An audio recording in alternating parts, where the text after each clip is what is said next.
ये है भारत का प्रसिद्ध नगर इलाहाबाद।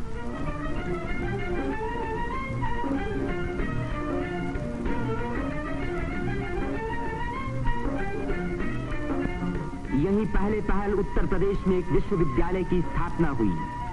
इसी वजह से ये नगर उत्तर प्रदेश की शिक्षा और सभ्यता का केंद्र माना जाता है। पंडित मदन मोहन मालवीय, पंडित गोविंद वल्लभ पंत और अनेक प्रतिभाशाली व्यक्ति इसी विश्वविद्यालय की देन हैं, जिन पर आज देश को गर्व है।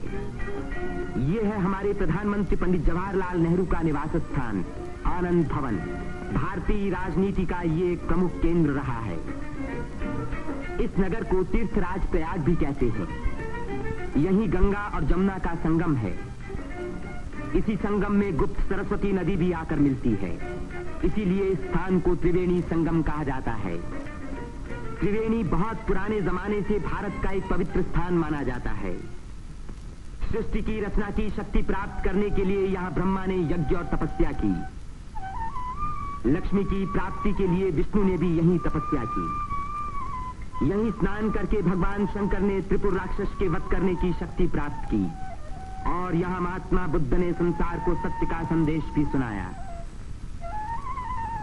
समुद्र मंथन के बाद जयंत के अमृत का घड़ा लेकर जाते समय एक अमृत कण छलक कर यहाँ गिरा और तभी से इस स्थान पर कुंभ मेले का महान पर्व आरंभ हुआ। इस वर्ष भारत का सबसे बड़ा कुंभ मेला इसी स्थान पर हुआ। इस मेले में लगभग 1 करोड़ व्यक्ति त्रिवेणी में स्नान करने के लिए आए। सदियों की गुलामी के बाद स्वतंत्र भारत का ये पहला कुंभ मेला था।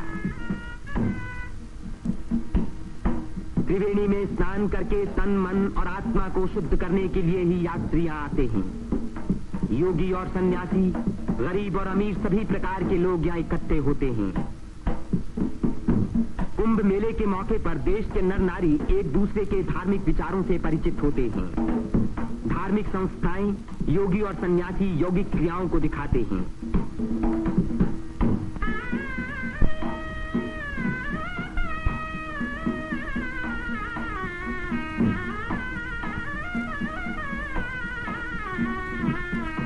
धार्मिक विचारों पर तर्क वितर्क होते हैं और देश के गौरवपूर्ण प्राचीन रहस्यों का उद्घाटन होता है। यहाँ के सुंदर दृश्य प्राचीन भारत की महत्ता की याद दिलाते हैं।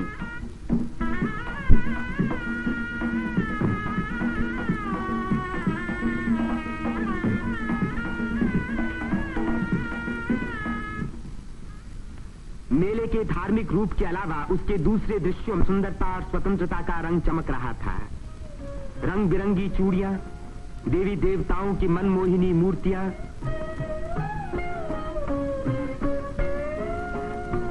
हरी जपन की मालाएं, सिंदूर और चंदन के ढेर, औरतों के साज श्रृंगार, बच्चों के खेल खिलौने, लाल बुझक्कर मिट्ठू मियां। तीर्थ यात्रियों की सुविधा और सुरक्षा के लिए और स्वतंत्र भारत के इस महान पर्व को सफल बनाने के लिए उत्तर प्रदेश सरकार ने अपनी ओर से कोई कसर उठा न रखी। मेला शुरू होने के कई महीने पहले से ही सरकार की ओर से तैयारियां शुरू हो गई थीं। उबड़ खाबड़ जमीन को समतल बनाने के लिए बुलडोजर जैसी बड़ी बड़ी मशीनों से जमीन की सतह ठीक की गई।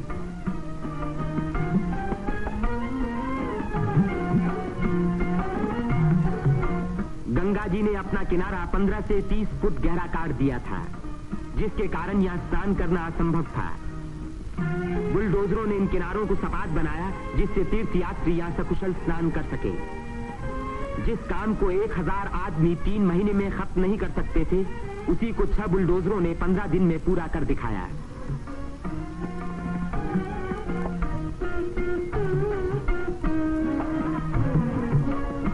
फौजी इंजीनियरों ने सड़कों पर बिछी रेलवे लाइनों के ऊपर पुल बनाने में बड़ी मदद की।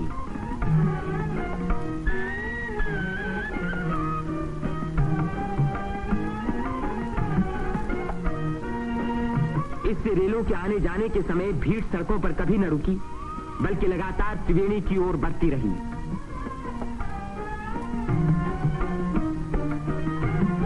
जगह की कमी के कारण ज्यादा लोगों के रहने का इंतजाम गंगा के पूर्वी तट पर झूसी की ओर किया गया।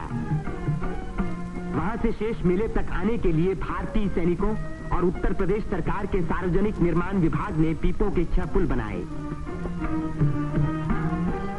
कुंभ मेले के इतिहास में यह पहला मौका था जबकि यहां बिजली लगी। 1000 बिजली के खंभे लगाए गए, जिनके लिए 160 मील से अधिक लंबी तार लाइन इस्तेमाल हुई। उत्तर प्रदेश के स्वास्थ्य विभाग ने यहां सफाई का बड़ा अच्छा बंदोबस्त किया। चारों तरफ मशीनों से लगभग 250 मन डीडीटी का भारी छिड़काव किया, जिसके कारण मेले में मच्छरों व मक्खियों का नामो निशान बाकी न रहा। मेले के आरंभ से ही सरकार ने हैजे के टीके लगवाने का प्रबंध किया। यात्रियों को सलाह दी गई कि वे मेला क्षेत्र में आने से पहले टीके लगवा लें। कदाचित इसी व्यवस्था के कारण मेले के मौके पर कोई भी रोग नहीं फैला। इतनी भारी भीड़ भाड़ के मौके पर आमतौर से दुर्घटनाएं हो जाया करती हैं। इन दुर्घटनाओं का सामना करने के लिए उत्तर प्रदेश सरकार ने चिकित्सा एवं स्वास्थ्य विभाग की एम्बुलेंस गाड़ियों से घायल और बीमार यात्रियों को तुरंत अस्पताल पहुंचाने का पूरा प्रबंध किया। 9 अस्थायी अस्पताल देरों में खोले गए, जिनमें 228 रोगियों को रखने का इंतजाम था। गरीब रोगियों को खाना मुफ्त में दिया गया। राशनिंग विभाग ने यात्रियों की सुविधा के लिए यहां आटा, शक्कर, मिट्टी का तेल और अन्य जरूरी सामान का भारी स्टॉक जमा किया, जिससे इन चीजों की कीमतें न बढ़ पाईं। इसी प्रबंध के कारण हर व्यक्ति को सस्ते मूल्य पर अपनी इच्छा का खाना मिल सका।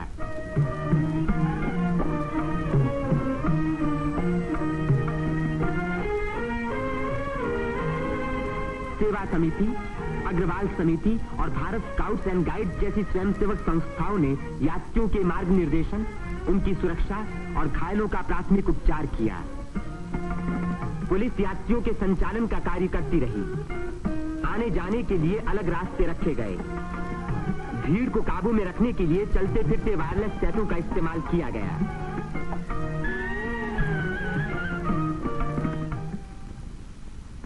भूले भटके लोगों को खोज निकालने और उनको उनके घर वालों तक पहुंचाने का खास इंतजाम किया गया।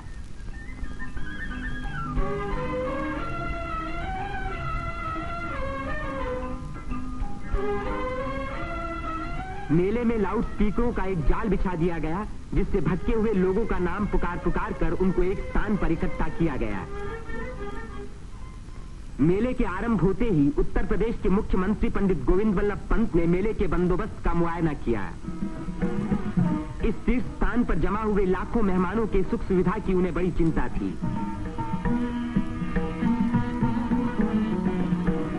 उन्होंने नाव पर सवार होकर घाटों का निरीक्षण किया।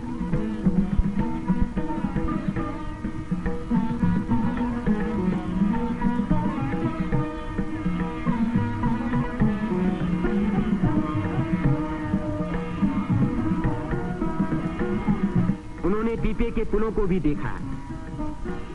ये अखाड़ा जो ऐसे ही एक पुल को पार कर रहा है, पुल की मजबूती का सबूत है।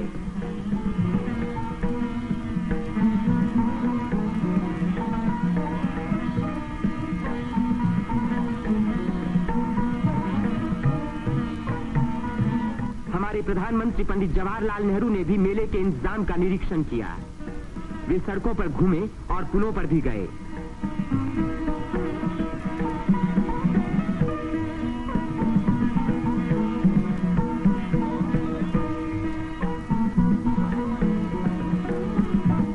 अन्य स्थानों को भी देखा भाला।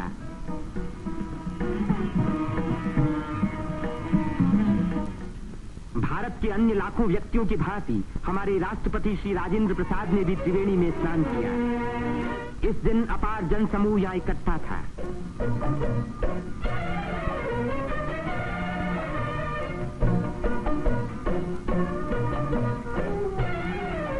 हर घाट पर लोगों की भीड़ स्नान कर रही थी। उसमें नया जोश था और नई उम्मीदें थीं।